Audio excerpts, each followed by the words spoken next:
Hello, सबको नमस्ते। अगर आपके दिल को छू जाने वाली कहानियाँ पसंद हैं तो चैनल को सब्सक्राइब ज़रूर करें। मेरा नाम मीरा है और मेरी उम्र अभी 32 साल की है। मैं एक साधारण सी घरेलू औरत हूँ, लेकिन सच कहूँ तो मेरी आंखें थोड़ी शरारती हैं और मेरी मुस्कान में वो बात है जो लोगों को अपनी तरफ खींच लेती है। मेरी कमर थोड़ी पतली है और जब मैं साड़ी पहनकर चलती हूँ तो हवा में एक अलग सी महक फैल जाती है। मैं गांव के पास के एक छोटे शहर में रहती हूँ जहाँ सब एक दूसरे को जानते हैं। मेरी शादी को 10 साल हो चुके हैं, लेकिन बच्चे अभी नहीं हुए। मेरे पति शहर में काम करते हैं और अक्सर बाहर रहते हैं। मैं घर संभालती हूँ और कभी कभी अकेलेपन में अपनी सोचों में खो जाती हूँ। आज मैं तुम्हें अपनी एक कहानी सुनाने वाली हूँ जो मेरी और मेरे भतीजे की है। नाम उसका रोहन है, मेरे देवर का बेटा। वो 22 साल का जवान लड़का है, कॉलेज में पढ़ता है और छुट्टियों में हमारे घर आता है। ये कहानी थोड़ी अलग है, चलो शुरू करते हैं। ये बात पिछले साल की गर्मियों की है। रोहन की छुट्टियां पड़ी और वो हमारे घर आ गया। मेरा घर बड़ा सा है, लेकिन गांव जैसा ही, जहां आंगन में तुलसी का पौधा है और शाम को चाय की महक फैलती है। रोहन आया तो मैंने उसे गले लगाया, जैसे हर चाची करती है। लेकिन वो अब बड़ा हो गया था, उसकी छाती चौड़ी थी और जब वो झुका तो उसकी सांस मेरे कानों के पास लगी। मैंने सोचा, कितना बदल गया है ये लड़का। चाची, आप कितनी सुंदर लग रही हो, उसने कहा और उसकी आंखों में वो चमक थी जो थोड़ी शरारती लगी। मैं हंस दी। बस, तू तो ऐसे कहता है जैसे मैं कोई फिल्म की हीरोइन हूँ। चल अंदर आ, थक गया होगा रास्ते से। हम अंदर आए और मैंने उसे पानी दिया। वो बैठा और मैं किचन में चाय बनाने लगी, लेकिन वो पीछे पीछे आ गया। चाची, मैं मदद कर दूं? मैंने कहा। अरे तू आराम कर, मैं कर लूँगी। लेकिन वो नहीं माना और मेरे पास खड़ा हो गया। किचन छोटा सा था और वो मेरे बगल में खड़ा था। उसकी बाँह मेरी कमर के पास छू रही थी। मैंने चाय की केतली उठाई और अचानक मेरी साड़ी का पल्लू सरक गया। वो झट से आगे बढ़ा। चाची संभालो, और उसने पल्लू उठाकर मुझे दिया। उसकी उंगलियां मेरी कमर पर लगीं थोड़ी देर के लिए। मैंने मन में सोचा, ये लड़का कितना केयरिंग है, लेकिन वो स्पर्श थोड़ा अलग लगा। थैंक यू बेटा, मैंने कहा और वो मुस्कुरा दिया। उस शाम हम आंगन में बैठे। मैंने उसे बताया कि घर में एक पुराना रेडियो है जो ख़राब हो गया है। रोहन ने कहा, चाची मैं ठीक कर दूंगा। वो रेडियो लेकर बैठ गया और मैं उसके बगल में बैठ गई। रेडियो पुराना था, उसके तार उलझे हुए थे। वो तारों को सुलझा रहा था और मैं उसे देख रही थी। चाची, ये तार कितने उलझे हैं, जैसे ज़िंदगी की परेशानियाँ, उसने कहा। मैं हंस दी। हाँ, लेकिन सुलझ जाते हैं ना। वो झुका और उसकी शर्ट ऊपर सरक गई। उसकी पीठ दिखी मजबूत सी। मैंने सोचा, कितना फिट है ये। अचानक रेडियो से आवाज़ आई, एक पुराना गाना, कजरा मोहब्बत वाला। हम दोनों हंस पड़े। चाची, ये गाना तो आप पर सूट करता है, उसने कहा और उसकी नज़र मेरी आंखों पर थी। मैंने कहा, बस कर पगले, मैं तेरी चाची हूँ। लेकिन मन में एक हल्की सी गुदगुदी हुई। रात को डिनर के समय मैंने सब्जी बनाई और वो मेरी तारीफ़ करने लगा। चाची, आपका हाथ का खाना तो जादू है, मुंह में पानी आ जाता है। उसकी बातों में वो कुछ था, या शायद मुझे लगा। मैंने कहा, तू तो ऐसे कहता है जैसे कभी खाया ही ना हो। अगले दिन सुबह मैं योगा कर रही थी। मेरा रोज़ का रूटीन है, आंगन में मैट बिछाकर। रोहन उठा और मुझे देखकर बोला, चाची, आप योगा करती हो? वाह, मैं भी सीखना चाहता हूँ। मैंने कहा, आ जा, मैं सिखाती हूँ। वो मेरे पास आया और हम साथ में शुरू किए। पहला आसन सूर्य नमस्कार। मैं आगे झुकी और वो मेरे पीछे खड़ा था। चाची, मेरी पीठ सीधी कर दो, उसने कहा। मैंने उसकी पीठ छुई और वो थोड़ा कांप गया। आराम से, मैंने कहा। फिर वो मेरे बगल में आया और हम साथ में सांस ले रहे थे। उसकी सांस तेज़ थी और मेरी भी। चाची, ये आसन कितना अच्छा लगता है, बॉडी को स्ट्रेच करता है, उसने कहा। मैंने सोचा, हाँ, बॉडी को, लेकिन मैंने कुछ नहीं कहा। योगा के बाद हम चाय पीने बैठे और वो मेरी तारीफ़ करने लगा। चाची, आपकी फिगर कितनी परफेक्ट है योगा से। मैं शर्मा गई। बस कर, तू तो मुझे शर्मिंदा कर रहा है। धीरे धीरे दिन बीतने लगे। रोहन घर के कामों में मदद करने लगा। एक दिन मैं कपड़े धो रही थी, टब में। वो आया। चाची, मैं निचोड़ दूँ? मैंने कहा। नहीं, मैं कर लूँगी। लेकिन वो नहीं माना और मेरे पास बैठ गया। पानी छलक रहा था और मेरी साड़ी गीली हो गई। चाची, आप गीली हो गई हो, उसने कहा और उसकी नज़र मेरी ब्लाउज़ पर थी। मैंने जल्दी से पल्लू संभाला, लेकिन मन में एक अजीब सा एहसास हुआ। तू जा, मैं कर लूँगी, मैंने कहा। लेकिन वो हंस दिया। चाची, मैं हूँ ना मदद के लिए। शाम को हम बाज़ार नहीं गए, बल्कि घर के पीछे के बगीचे में गए। वहाँ आम के पेड़ थे और मैंने कहा, रोहन, ऊपर से आम तोड़कर ला। वो चढ़ गया पेड़ पर और मैं नीचे खड़ी थी। वो आम फेंक रहा था और एक आम मेरी गोद में गिरा। चाची, पकड़ो, उसने कहा। मैं हंस दी। तू तो ऐसे फेंक रहा है जैसे कोई खेल हो। वो नीचे उतरा, पसीने से तर, और मैंने उसे रुमाल दिया। उसकी शर्ट चिपक गई थी बॉडी से और मैंने नज़र फेर ली। चाची, आपका बगीचा कितना हरा भरा है, जैसे आपकी ज़िंदगी, उसने कहा। रात को हम छत पर सोने गए। गर्मी ज़्यादा थी, इसलिए छत पर चारपाई डाली। रोहन मेरे बगल में लेटा। तारे चमक रहे थे और हम बातें करने लगे। चाची, आपकी शादी कैसी हुई? उसने पूछा। मैंने बताया, साधारण सी लेकिन प्यार वाली। वो बोला, चाचा लकी हैं आपको पाकर। उसकी बातों में वो गहराई थी। अचानक हवा चली और मेरी साड़ी उड़ गई थोड़ी। वो उठा। चाची, संभालो, और उसने साड़ी दबाई। उसकी हाथ मेरी जांघ पर लगे गलती से। मैं चौंक गई, लेकिन कुछ नहीं कहा। सॉरी चाची, उसने कहा। मैंने कहा, कोई बात नहीं, रात है ना।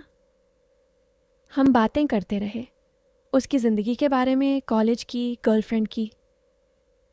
चाची, कोई गर्लफ्रेंड नहीं है, लेकिन मुझे ऐसी लड़की चाहिए जो आप जैसी हो, उसने कहा। मैं हंस दी, लेकिन मन में सोचा, ये क्या कह रहा है। अगले कुछ दिन ऐसे ही बीते। रोहन मुझे छोटी छोटी चीज़ों में मदद करता और उसकी बातें थोड़ी थोड़ी अजीब वाली लगती। एक दिन मैं घर की सफाई कर रही थी, अलमारी साफ़ कर रही थी। ऊपर की शेल्फ पर हाथ नहीं पहुंच रहा था। रोहन आया। चाची, मैं उठा लूं आपको? मैंने कहा, नहीं, स्टूल ला। लेकिन वो नहीं माना और मुझे कमर से पकड़कर ऊपर उठा दिया। उसकी पकड़ मजबूत थी और मैं थोड़ी देर उसके हाथों में थी। चाची, कितनी हल्की हो आप, उसने कहा। मैं नीचे उतरी और शर्मा गई। तू तो ताकतवर है, मैंने कहा। शाम को हम साथ में टीवी देख रहे थे, एक पुरानी फिल्म। हीरोइन डांस कर रही थी और रोहन बोला, चाची, आप इससे अच्छा डांस कर सकती हो। मैंने कहा, पागल, मैं कहाँ डांस करती हूँ। लेकिन वो उठा और म्यूज़िक ऑन कर दिया। चाची, आओ ना, ट्राई करो। मैं उठी और हम साथ में थोड़ा थोड़ा नाचे। उसका हाथ मेरी कमर पर था, गाइड करने के लिए। संगीत तेज़ था और हम हंस रहे थे, लेकिन वो करीब आया और मैंने पीछे हट लिया। बस, थक गई, मैंने कहा। धीरे धीरे रोहन की छुट्टियां ख़त्म होने वाली थीं। एक रात हम फिर छत पर थे। वो बोला, चाची, मुझे जाने का मन नहीं कर रहा। आपकी कंपनी कितनी अच्छी है। मैंने कहा, तू फिर आ जाना। वो मेरी तरफ देखकर बोला, चाची, आप में वो बात है जो किसी को बांध लेती है। उसकी आंखें चमक रही थीं। मैंने सोचा, ये लड़का क्या सोच रहा है, लेकिन मैंने टॉपिक बदल दिया। कल क्या बनाऊं ब्रेकफास्ट में? वो हंस दिया। अगले दिन सुबह मैंने उसे नाश्ता दिया और वो जाने लगा, लेकिन जाने से पहले उसने मुझे गले लगाया थोड़ी देर के लिए। चाची, आई लव यू, उसने कहा। मैं चौंक गई, लेकिन वो बोला, जैसे चाची से प्यार करते हैं। मैं हंस दी। जा, सेफ जर्नी। लेकिन कहानी यहाँ ख़त्म नहीं हुई। रोहन गया, लेकिन फ़ोन पर बातें होने लगीं। रोज़ कॉल करता। चाची, आप क्या कर रही हो? मैं बताती और वो अपनी पढ़ाई की बातें। एक दिन उसने कहा, चाची, मैंने एक ड्रीम देखा आपका। मैंने पूछा, कैसा? वो बोला, बस अच्छा सा। मैंने सोचा, क्या मतलब? धीरे धीरे उसकी बातें थोड़ी पर्सनल होने लगीं। चाची, आप अकेले कैसे रहती हो? चाचा तो बाहर रहते हैं। मैंने कहा, आदत हो गई। वो बोला, मैं होता तो आपका ख्याल रखता। उसकी आवाज़ में वो गर्माहट थी। मैं मन में सोचती ये लड़का कितना केयरिंग है, लेकिन कभी कभी लगता कुछ और है। फिर छुट्टियां आईं और वो फिर आया। इस बार वो कुछ बदला सा था, ज़्यादा कॉन्फिडेंट। हम फिर योगा करने लगे, लेकिन इस बार वो मेरे ज़्यादा करीब आता। चाची मेरी मदद करो, ये पोज सही करो। मैं उसकी बॉडी छूती और वो मुस्कुराता। एक दिन योगा के बाद हम स्वेटी थे। मैंने कहा जाओ नहाओ। वो बोला चाची आप पहले। लेकिन मैं चली गई नहाने। बाहर आकर देखा वो मेरी साड़ी देख रहा था जो सूख रही थी। चाची ये साड़ी आप पर कितनी अच्छी लगती है, उसने कहा। मैंने कहा बस कर। शाम को हम बगीचे में फिर गए। इस बार वो मुझे फूल तोड़कर दे रहा था। चाची ये आपके लिए। फूल लाल था और वो बोला जैसे आपका दिल। मैं हंस दी, लेकिन मन में गुदगुदी हुई। रात को छत पर बातें गहरी होने लगीं। वो बोला चाची मुझे कोई लड़की पसंद है। मैंने पूछा कौन? वो बोला वो आप जैसी है, सुंदर, केयरिंग। मैंने कहा अच्छा बताओ नाम। वो हिचकिचाया अभी नहीं। मैंने सोचा शायद कोई कॉलेज की है, लेकिन उसकी नज़रें मुझे देख रही थीं। अचानक वो करीब आया। चाची अगर मैं कहूँ कि वो आप हो तो? मैं चौंक गई। पागल, मैं तेरी चाची हूँ। वो हंस दिया। मजाक कर रहा था, लेकिन वो मजाक नहीं लगा। मैं रात भर सोचती रही। अगले दिन मैंने फ़ैसला किया कि बात साफ करनी है, लेकिन वो पहले ही बोला चाची सॉरी अगर कुछ गलत लगा। मैं आपको सिर्फ प्यार करता हूँ, फैमिली वाले। मैंने कहा हाँ मैं जानती हूँ, लेकिन मन में शक था। धीरे धीरे दिन बीते और वो मदद करता रहा। एक दिन मैं किताब पढ़ रही थी, एक रोमांटिक नॉवेल। वो आया। चाची क्या पढ़ रही हो? मैंने छुपा लिया। कुछ नहीं। लेकिन वो देख लिया। ओह लव स्टोरी। चाची आपको रोमांस पसंद है? मैं शर्मा गई। सबको होता है। वो बोला मुझे भी, लेकिन रियल लाइफ में। उसकी बातों में वो हिंट था। फिर एक शाम हम घर के पुराने कमरे में गए जहाँ पुरानी चीज़ें रखी थीं। मैं कुछ ढूंढ रही थी और वो मदद कर रहा था। कमरा अंधेरा सा था और हम करीब थे। अचानक मेरी पैर फिसला और मैं गिरने वाली थी।